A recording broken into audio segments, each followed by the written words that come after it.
So we do have some teams that have full team-wide deals. Women's basketball, for example, is a full team-wide deal with MSU FCU, which also happens to be a corporate partner of MSU Athletics. Yep. But when it comes to the actual deal, like, we didn't create that. They came to that team, MSU FCU did, and said, hey, we want to sponsor and work with and have this team endorse us. Great. So then it's up to those young ladies if they would like to enter into that deal, or if they don't want to enter in that deal. It's totally up to them. But it's not really up to us to say what you can do or can't do, or for us to go to MSU FCU and say, hey, all right, if you want to work with our athletes, you have to pay them X amount. Now, could we eventually get there in college athletics? Probably, but that's just not the case right now.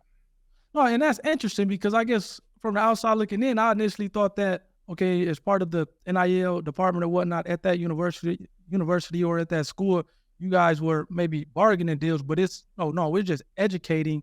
Are you guys also just purely educational, or is it maybe providing different, or trying to maximize the opportunity by saying, hey, go to this person or that person, Absolutely. or getting called from? Yeah, so we're definitely doing that. And what I always say is I don't want a student athlete to miss out on an opportunity. So, for example, next week, a week from today, actually, we're having what's called 517 outreach event, where we're actually went around, did some grassroots marketing, and invited all local businesses to come on campus and learn about NIL. So we walked up and down, our Main Street, Grand River Avenue. Obviously you're familiar with Michigan State, but I went, another 5 miles up the road to Okemos, to where there's another sector of businesses, and I handed out flyers. I went downtown Lansing yesterday and handed out flyers. I went over to Frando, which is another little small sector where it's got an outdoor shopping mall, handed out flyers. So I'm literally going into these businesses, talking to the manager, talking to somebody there. Hey, I think you would be interested in this event. Come out and check it out.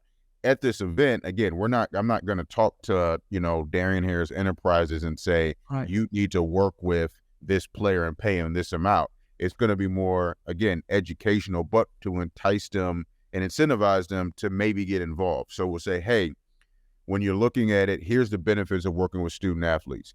The engagement rate of student athletes have on their social media pages, the fact that the fan base is going to get behind anything that's supporting student athletes, the opportunity to work with young people, the opportunity to get a new consumer demographic. So essentially it's taking, the marketing background that I have and just educating them on how do you translate that to student athletes, because all of these folks are successful in business. They understand marketing, they understand advertising, they understand endorsements.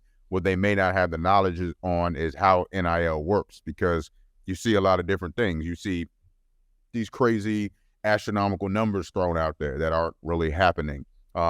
You think that you can only get the star player and that's going to be the best player. It's like, no, we have entire teams of 15, 20, 30, track and field's got 125 athletes. Imagine if you work with all of them.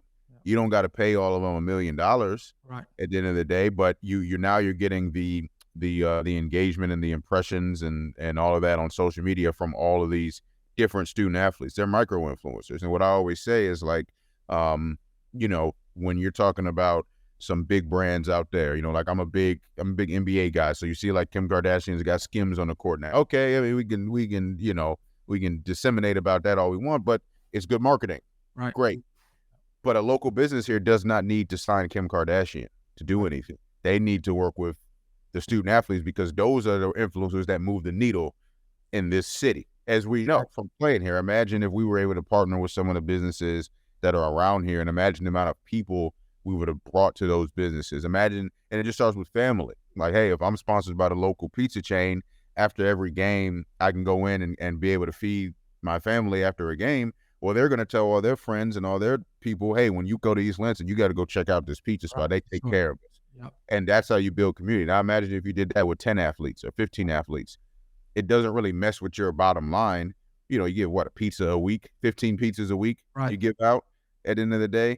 Imagine how much that's going to translate if you gave 15 pizzas out a week to 15 different student athlete families that actually have hundreds of people over the 4 or 5 years here coming in to see them.